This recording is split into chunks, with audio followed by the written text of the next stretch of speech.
This is KHPR, the voice of darkness for the intrepid travelers of the left-hand path. I'm Magister Robert Adams, your host. We'll be accompanying you on your journey. So get ready, sit back, relax, and prepare to Kefir and remanifest. Welcome to KHPR, the voice of darkness. I'm Magister Robert Adams, and today, rather appropriately the day after Valentine's Day, we will be talking about sex magic. And with me back once again is Magister Mark Luskin. Mark, I'm glad to have you back. I think this is going to be a good show for us today. Glad to be back. Now, we were talking about this yesterday, and we thought one of the best things to do would be to start off by reading the Category 13, Sex in Religion and Magic, comments by Dr. Michael Aquino and Don Webb that they had to set a sort of background as to what the Temple of Set thinks about regarding sex magic. So I'll start first with Dr. Aquino's, and that's: sex and magic have never been very far apart. This is both because sorcerers and sorceresses tend to be rather sensual individuals, and because the sexual drives, as distinct from sex per se, can be used for purposes of ritual magic. Historically, black magical societies have been accused of being obsessed with sex. A black magician might well retort that his or hers is the rational and mature approach, and that the critic is suffering from a bad case of Judeo-Christian repressed sex neurosis hysteria. A problem with sex magic has been that many practitioners, in an effort to overcompensate for the aforementioned neurosis, have plunged into sex in the most animalistic way possible, as an indulgence for its own sake. This, for example, was the presumption of the Church of Satan. Aleister Crowley, however, employed his sexual magic practices as a means to attain an ecstatic state of being appropriate to an ulterior conceptualized goal, a fact that almost totally is lost on his latter-day disciples, who more often than not either ignore the sexual component in his workings or become obsessed with it. The Temple of Set proposes an integral, non-compulsive, comfortable, and relaxed inner relationship between sex, aesthetics, and love, the neglect of any one of which will inhibit the efficacy of whatever magical working is involved. And Don Webb adds to this: the only commandment here is to know yourself. Whether you choose to overcome boundaries or practice what you know, whether you choose a lot, a little, or none, your practice of safe, sane, consensual adult sexuality must be absolutely and ultimately your own. Let your sense of beauty, which is to say, Ma'at, be your guide. So that gives you a sort of small synopsis of how the Temple of Set approaches sex magic. And this is something that... And I think there's some really important ideas that are in there, too. One of which is the key notion that this is something that's integrated into your initiation. It's not the focus of it. It's not the ultimate weapon in it. It's one part of the larger initiatory process. Right. And also I think the fact that, you know, we're separating ourselves from the way other people, you know, Dr. Aquino gives the examples of the way the Church of Satan, you know, using the naked female on the altar. Aleister Crowley with his 3 degrees in the OTO, the 8th, 9th, and 11th, which are all sexually based. It's just a part of what we do. It's not everything that we do. And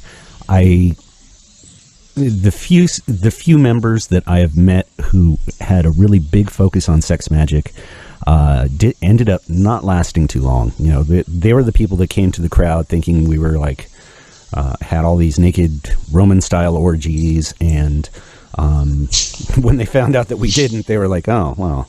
Oh, well, you didn't get the invite? I did. It's just they didn't get it. Okay. Now, because Valentine's Day was yesterday, I happened to read something and this is something we had been talking about, that St. Valentine's Day was put into place by a pope to sort of cover up what was going on during the Lupercalia, where supposedly they were saying that single women would put their names in a jar or a pot, and all the bachelors would go and draw their name out, and they would then be together for a year, which sometimes led to marriage, sometimes not. If it didn't, then they would do it again, I guess, next year. Now, when we were talking, you were mentioning how what people used to think, and like I mentioned, did the Victorian morality kill sex and impose these very moralistic things on everyone? And you mentioned, well, some people are taking a look at that now. And yeah, well, I think there's two different issues that happen. One of which is that, no culture can suddenly turn sexuality off. It's a part of human nature, and I think that there's a tendency to think that somehow during the Victorian period someone had hit a button and sexuality had been erased, and then it re-erupted sometime afterwards, which if you look at a lot of what Victorian culture was like, it really doesn't play into what we know about it, from the kind of street prostitution that was happening and everything else. But the other thing is that when a lot of people have looked at various historical periods and what the sexual practices were, it's tough sometimes to tell what's really there and what's people projecting ideas onto this. And you find that a lot with ideas like temple prostitution, which was thought to have been practiced in areas in the Near East, or various other forms of sacred prostitution. And I think part of the problem with that is that, for the most part, these were male researchers who were looking at this material, and the only roles that they could think of in their mind that women could play in any religion was either as cloistered virgins, similar to contemporary nuns, or fantasy sex objects. Yeah. That seems to be the only two things, and it's this kind of very infantile or adolescent notion of what women are capable of, which unfortunately you still see carried into a lot of popular occultism today, whether it's the giant mommy goddess or the ultimate stripper fantasy figure that comes out of certain organizations. We'll just leave it at that. Yeah. And actually, what really surprised me that I learned about, I was born in the 60s, so I got to see all the free love that was going on in the 60s, and sex was rampant everywhere. And I remember in this sex education, it was Variations on Human Sexuality, that was probably the best and easiest 3 units I ever took in college. And they basically showed... Yeah, that seems to be, unfortunately, where a lot of people get their sex education from, are these kind of easy A classes in college or high school. Yeah, and the only difference was in college is basically you would go for 3 hours a week and sit there and watch porn movies. When they were showing this old movie about sex from the 60s, you had all these people with herpes sores on themselves, and they didn't understand the safe sex practices. And then I found out that in the Roaring 20s there was a very big free love movement as well. And I think a lot of not just in the States, I think around the world. And even the 19th century, there was a lot of the various health fads that gave rise to a lot of our contemporary health fads, included a lot of free love movements, extreme vegetarianism, communalism. A lot of the ideas that people think of as being somehow 60s ideas sort of come from the middle of the 19th century. And strangely, a lot of it comes from upstate New York, although it all found its home in California. Yeah, well, yeah, it's California. That's going to happen here. Yeah, no, there's a wonderful book on this. I don't know if you've ever read it, but there's a fellow by the name of Eric Davis who wrote, it's a compendium of photography that a friend of his did, but he provided a lot of the words to it, which is called Visionary State, about the way that California became this home for a lot of these strange ideas. But in the course of it, you start noticing that most of these strange ideas start off in New York and find their way to California. Interesting. Yeah, it's a particular kind of trajectory that happened in the 19th century of these various movements starting on one coast and slowly moving west and eventually coalescing in California and leading to a lot of the boundary pushing qualities that California culture has.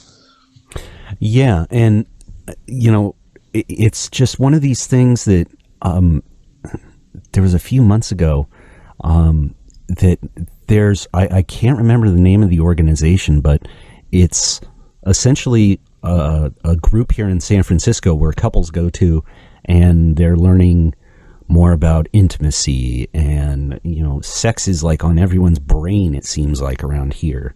And I mean, sex in itself is a magical act. I mean, you can't just sort of, I am going to have an orgasm and have one. Well, yeah, it combines all sorts of, will and desire and, physical activities and anything that... One of the interesting features of the human psyche is that we can put meaning onto anything.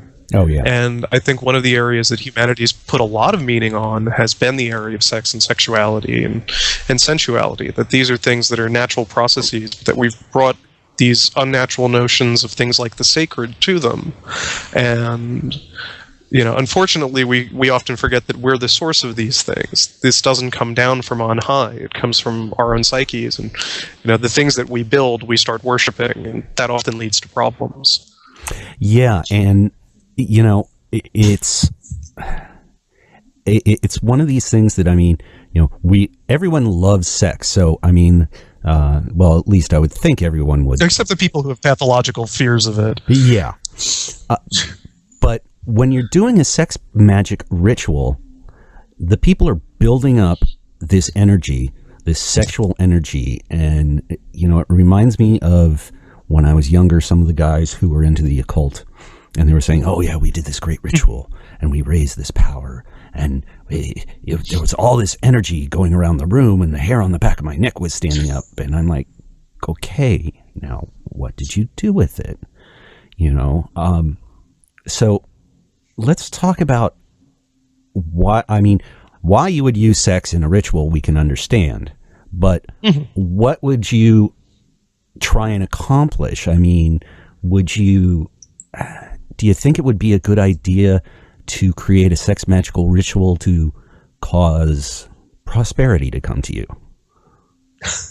Well, I think, people will use different methods for their own reasons. I mean, I think that there is a little bit of a lot of times, much of contemporary sex magic practices come out of places like Theodore Royce's original version of the Ordo Templi Orientis, or OTO, and a lot of that gets filtered through Crowley and pushed out through a lot of different sources. And a lot of the core idea there involves, visualization during the sexual act, sexual completion, and sort of talismanic use of the sexual fluids as a result. There may be something to it. On another level, it seems a little silly. Someone who was actually very well versed in this practice was the late Dr. Christopher Hyatt, who is a publisher of books like Undoing Yourself with Energized Meditation, and had been one of the publishers of New Falcon Press. And he had a very dismissive attitude towards a lot of this at the end of his life. There are some interviews that have been released by New Falcon and the other publisher of his works now, Original Falcon.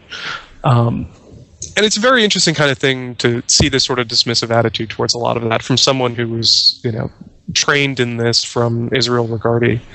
And I think for part of the reason he had this attitude matches some of my own feelings on this, is that there's a certain so what quality to all of it. Right. And don't get me wrong, it's great. People should be able to have, whatever kind of sexual expression they find, and if they want to put symbolic elements around it, that's great, if it deepens the experience for them. But those things don't inherently change who you are. They're not necessarily self-transformative, and Hyatt was more interested in the self-transformative possibilities of sexuality.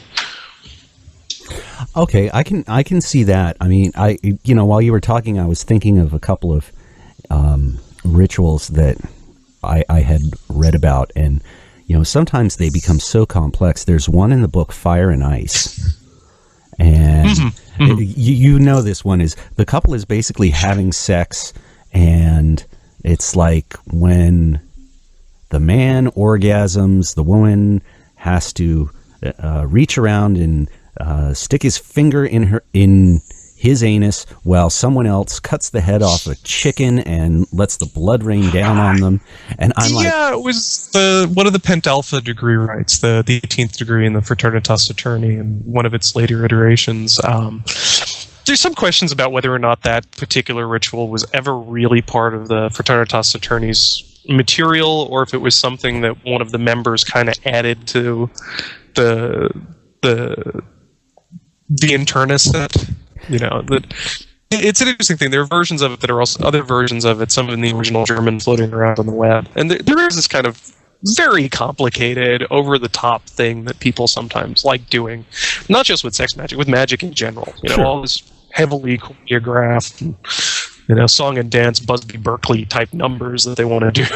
Yeah, I mean, the DEV, the Dielektrische Vorspiele, is a perfect example of that. And it takes a lot of work to pull something like that off. But I mean, for a couple to be having sex and, you have, and then at this moment you do this and then you do this. And I think you would need a lot of Viagra to be able to keep up with it. It's just way too complex. Yeah, well, there's a lot of people that want, I think I had said this to you once before. It's like, no one's ever gone broke telling other people what to do with their sex lives. Well, yeah, that's true. And part of it's because, sex is something of a mysterious thing. It comes out of the pre-personal drives of your body. There are other factors that go into the way that your personal sexuality manifests that I think is often very mysterious and for some people very frightening. And so they want something big and elaborate. They want somebody to tell them step by step what they should do with their sexuality. And I think, as you talked about workshops and things like that, I think the big push behind a lot of workshops on sex and sexual expression come out of this confusion that people have by their sex drives. There's this unknown thing, and they just want someone to explain it to them, or better yet, explain it away for them. Yeah, and there was a board I was on once. I'm not going to mention their name because I haven't been there in a while, so I have no idea how good they are, but anymore. But someone was talking about sex magic, and someone wanted an example, and there was this guy who, I can't remember what his rationale was, but he would basically masturbate while doing things unrelated to the masturbating. And he would usually incorporate things into it that would normally, that were his fears, basically. And he said at one point, he said, and then I decided to masturbate while holding a small turd under my nose because I had a real difficult time with bad smells and feces. And I found after I ejaculated that I no longer had this problem. And I was like, okay, that's a little out there. Well, there's a use of Skinner-style operant conditioning. Yeah.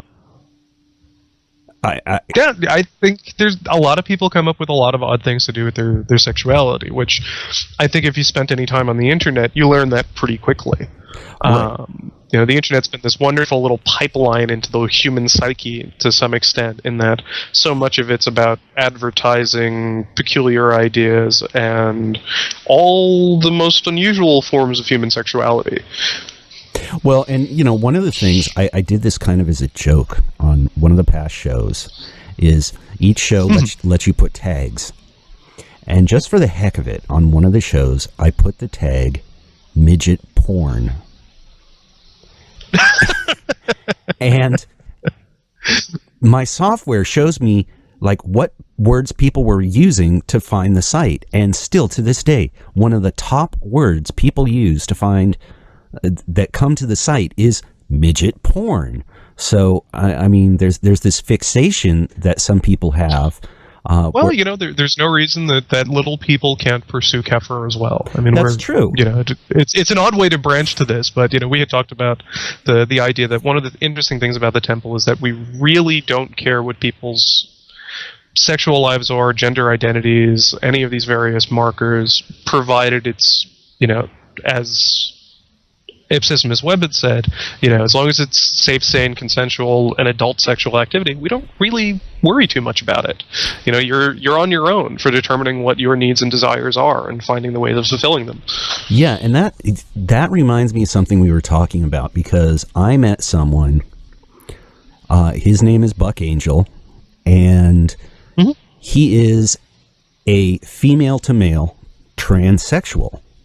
And the thing is going from male to female is a lot easier than going from female to male, because there hasn't been as much research, and the methodology has been a lot more complicated. Yeah, and the whole idea of creating a penis from whatever body material you have to work with doesn't really work as well. And so phalloplasty, which is the term for it, is still relatively experimental. They haven't really been doing that many of them, and most of the results haven't been that great. And so Buck still has a vagina, basically, and when you see this guy, you would never think that he was a woman. I mean, he's a little shorter than me, but he is way more buffed than me.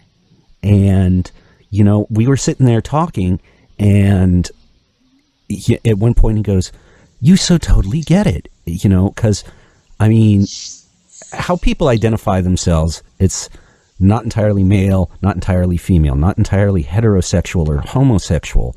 And there are ways that people can do this. And I mean, they fall somewhere in between. And I mean, as far as self-transformation, I mean, having a sex change has got to be like one of the ultimate body modification, self-transformation things absolutely. You can do. I mean, you're no longer just hacking with the kind of cultural material that we often mess around with the idea of antinomianism, of going against custom. These are people the need for them to make radical core carnal level changes in their being based upon the fulfillment of their needs and desires. I mean, that's a tremendous thing.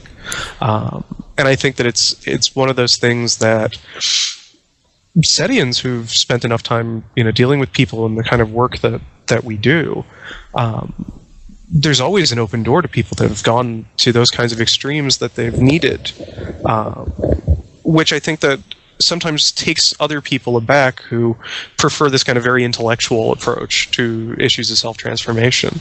Yeah. Because I know also my best friend growing up, he always had a bit of a problem being a guy. And one of the weirdest things is when I met him, he was 14 and he had a full beard and mustache. And now he's in his early 40s, and he went through the counseling and then started the transition, and now he's had a full sex change to become a female. And he's now, I mean, when I see him, he's much more happier who he is now, or who she is now, than who he was before. And right. This is something, I mean, we've had a few people who've been transsexuals in the temple. And the funny thing to me was that I didn't even know that they were until they told me. And, I just right. I just thought you were... Well, that's where, there's certain variations too. You have people, we've got the biological characteristics of sex that are keyed to things like XY chromosomes and the variations that happen there, because there are, people with 2X chromosome, 2Y chromosome. There are other conditions that can happen of intersex. And then you've got that whole layer of culture that determines so much about gender, and that a lot of people don't fit those particular cultural suggestions very well.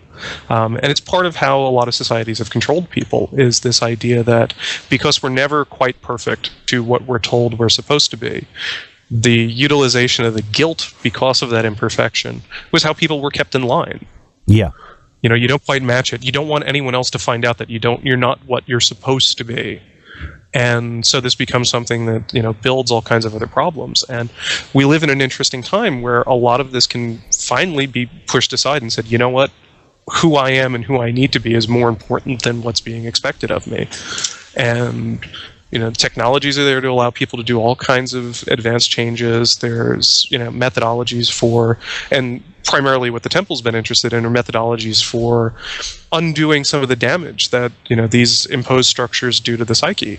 I think there's a lot of very interesting, you know, explorations that are being done in this and on a variety of levels.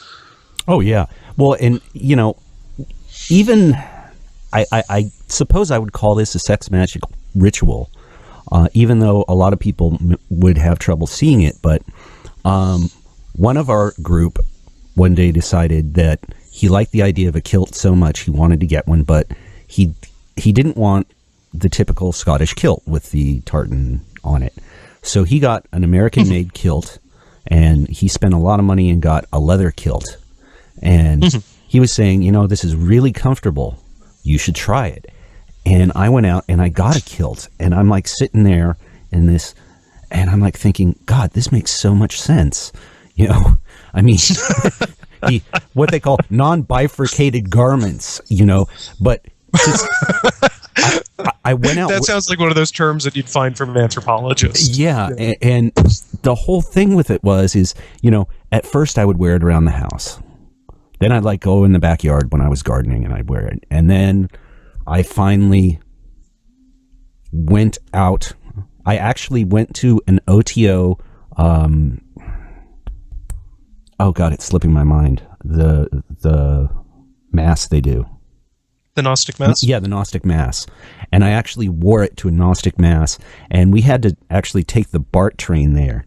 And it was really funny because at first I was feeling a little apprehensive, and then I got on the train and I noticed some people were looking at me like, why is that guy in a skirt?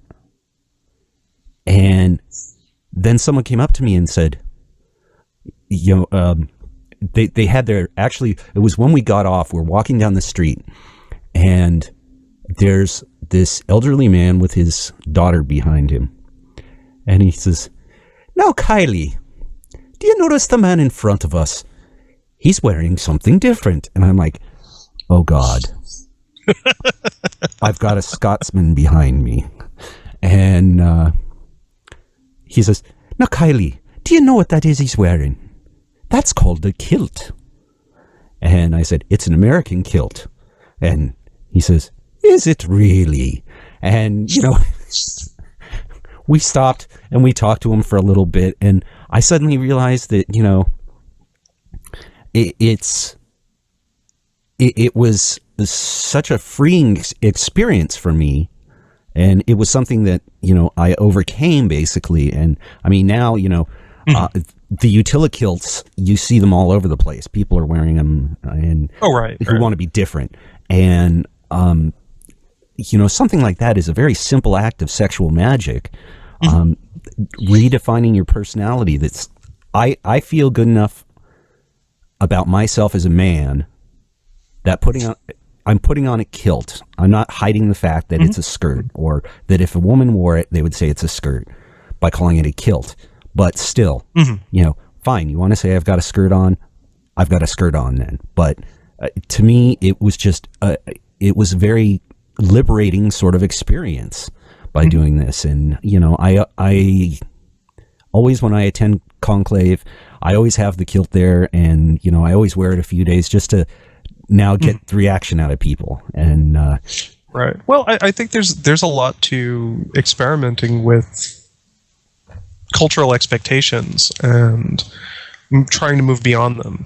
You know, experimenting with different things and finding, you know, proper ways to experiment with it in contexts that are appropriate to your life and things. But that, you know, a lot of times pushing those kinds of boundaries, trying something that, you know, maybe makes you a little bit uncomfortable, and this really applies, I think, across the board, including in topics of sex. Oh, yeah.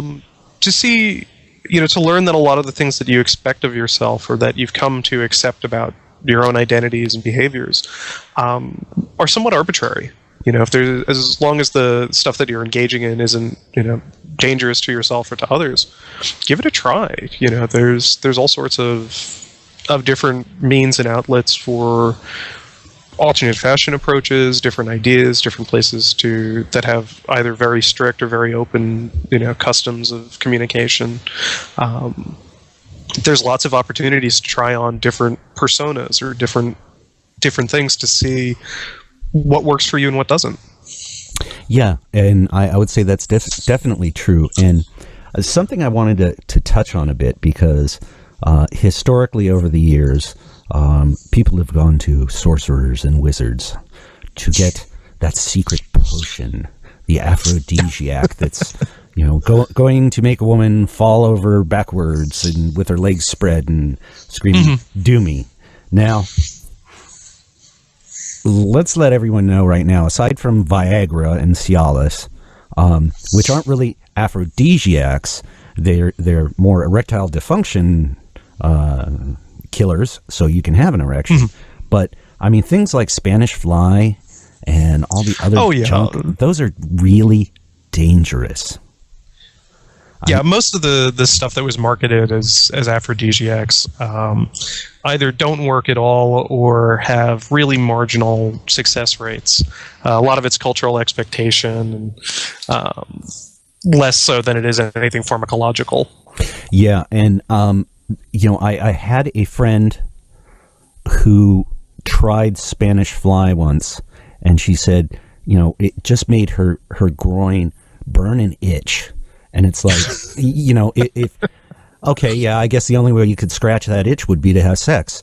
But, that's not exactly a good way to make you want to have sex. And No. I mean, culturally, I have a TV show that I started watching that I love called Bizarre Foods. And Andrew Zimmern, he travels around the world eating just the most god-awful, disgusting things. And it seems like in every culture they have one food that, they say, "Oh, yeah, you eat this. This is our Viagra," And in some cases, there's seafood like the conch that is high in zinc. So there might be something about that helps. Right. But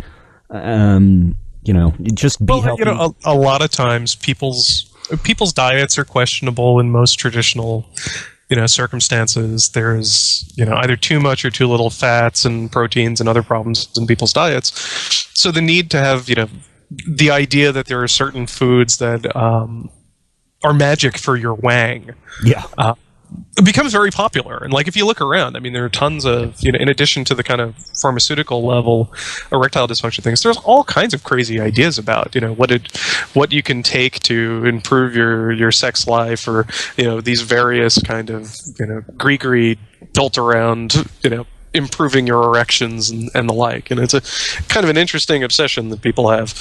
Yeah, it definitely is. And it always seems to be aimed at men more than women.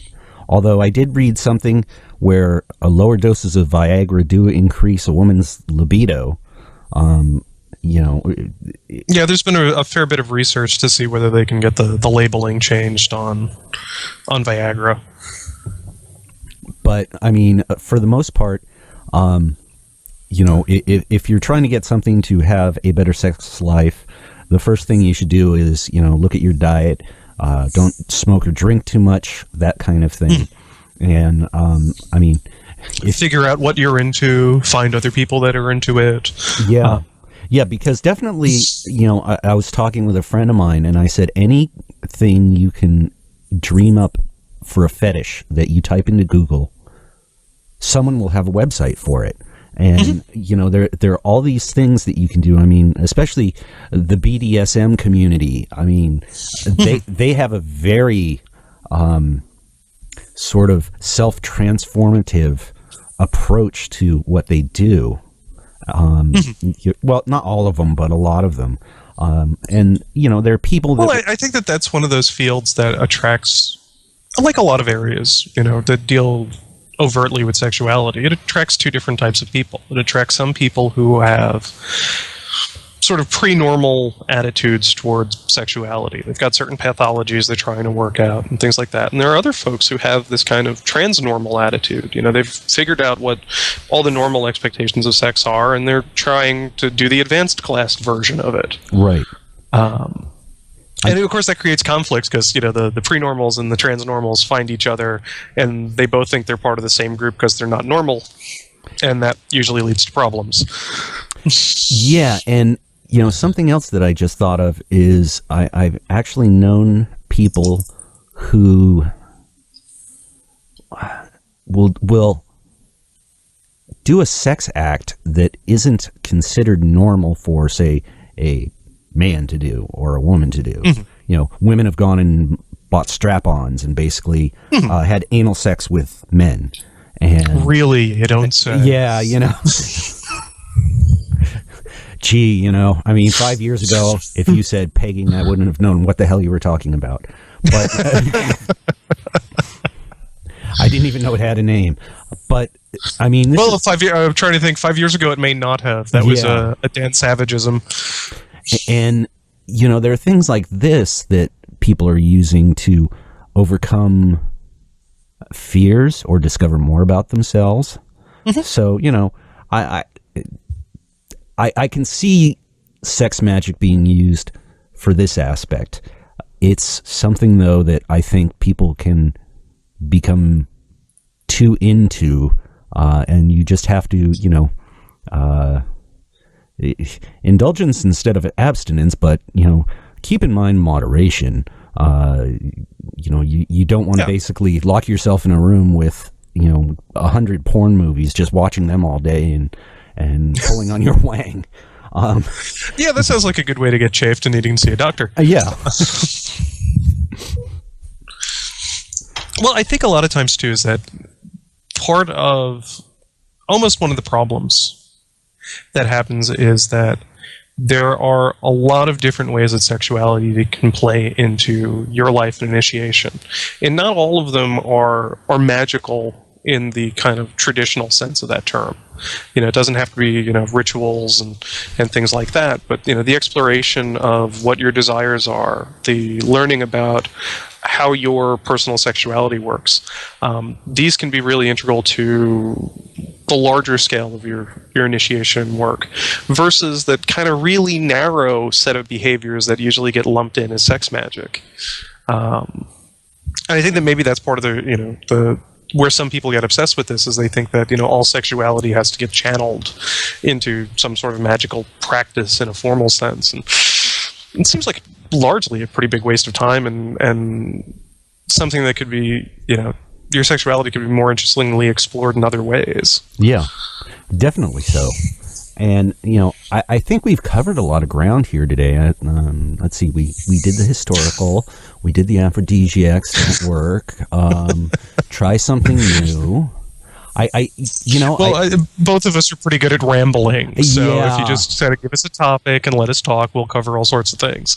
Well, and, I think because sex is one of those things that is just, when you look at people having sex, it's just, there's something kind of funny about the whole act itself.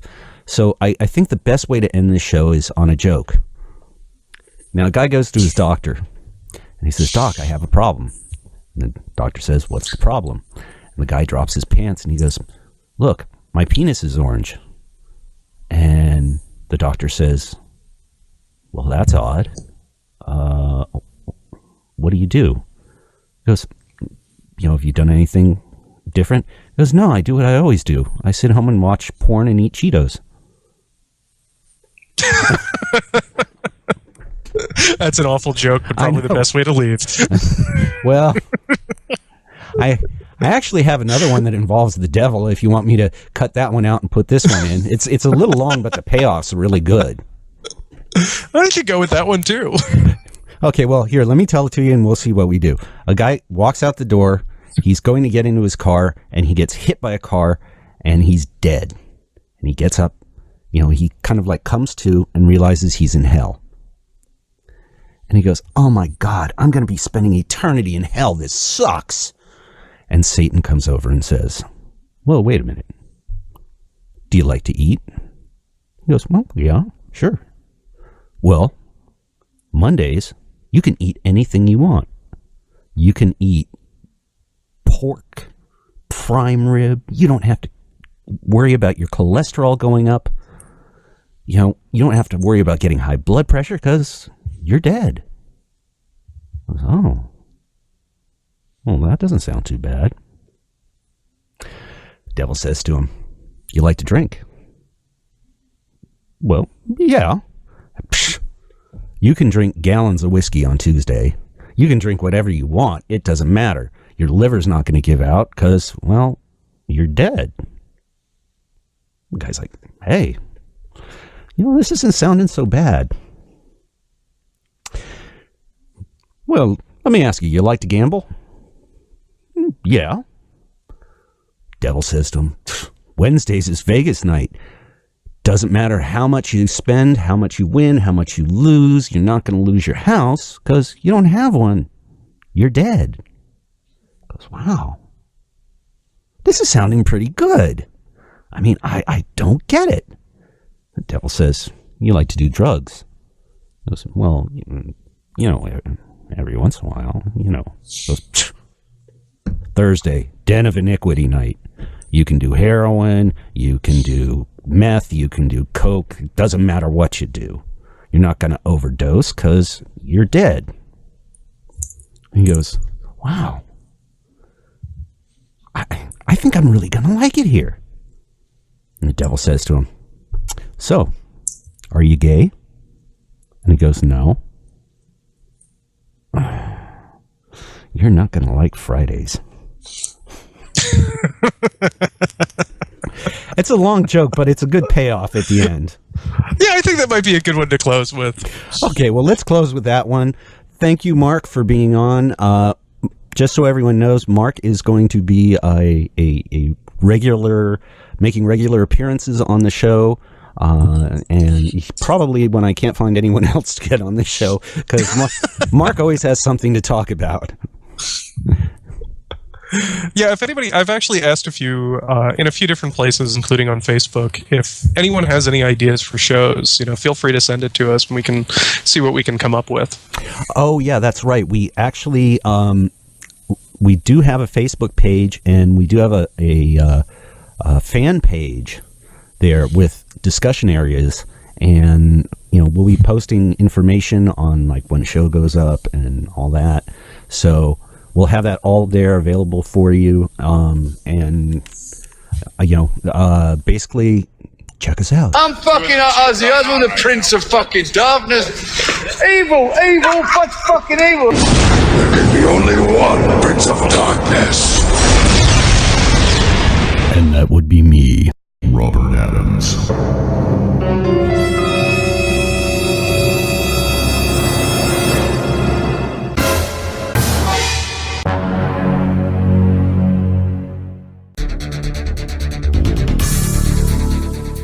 You've been listening to KHPR, the Voice of Darkness.